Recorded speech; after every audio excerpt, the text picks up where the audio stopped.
ഭാവപത്മം, വിടർന്ന താമര, കടകാമുഖം, വളയിട്ട കൈ, കർത്തരി മുഖം, കത്രികയുടെ മുഖം, ശുഭതുണ്ടം, പക്ഷിയുടെ ചുണ്ട്, കവിത്വം, പക്ഷി, നീരോത്പന്നം, സ്ത്രീ, മുകുളം, മുട്ട്, സന്ദംശം, വിടരുന്ന, അർത്ഥസൂചി, പകുതി സൂചി, സൂചി, സൂചി, ചന്ദ്രകല, ചന്ദ്രകല, അർദ്ധചന്ദ്രൻ, പകുതി ചന്ദ്രൻ, അരാളം, അന്നപക്ഷി, ശുഭതുണ്ടം, പക്ഷിയുടെ ചുണ്ട്.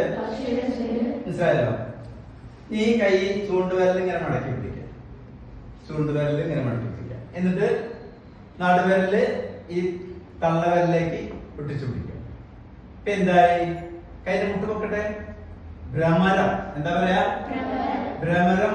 വണ്ട് എന്നർത്ഥം. ഭ്രമരം. എന്താണ് പറയാ? ഭ്രമരം. ഇതിന്റെ പേര്, മുദ്രയുടെ പേര് ഭ്രമരം. ഭ്രമരം. പിന്നെ അംസാസ്യം. അംസാസ്യം. അംശത്തിന്റെ മുഖമുള്ള. പിന്നെ അഞ്ജലി, കൂപ്പുകൈ. കബോധം, പ്രാവ്. കർക്കിടകം, ഞണ്ട്.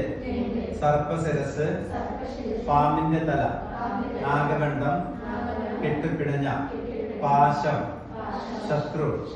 കിലകം, സ്നേഹം. മുഷ്ടി, ബലം. ശിഖരം, കൊമ്പ്. തൃശൂലം, ശൂലം. മയൂരം, മയിൽ. മൃഗശീർഷം, മൃഗത്തിന്റെ തല. മൃഗശീർഷം, മൃഗത്തിന്റെ തല. ചതുരം, 4. ഇപ്പൊ ഭരതനാട്യത്തിന്റെ കർത്താവ് ആരാണ്?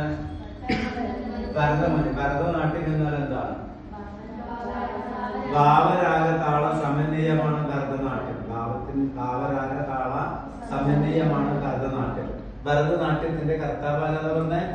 ഭരതമുനി. ഭരതനാട്യത്തിന്റെ നിലകൾ എത്ര? 3. സമം, അരമണ്ഡലം, മുഴുമണ്ഡലം. സമനില, അരമണ്ഡല നില, മുഴുമണ്ഡല നില. പിന്നെ ശൃംഗാരം. ശൃംഗാരം കയ്യിൽ കേട്ടിരിക്കട്ടെ. ശൃംഗാരം. ശരി. ശൃംഗാരം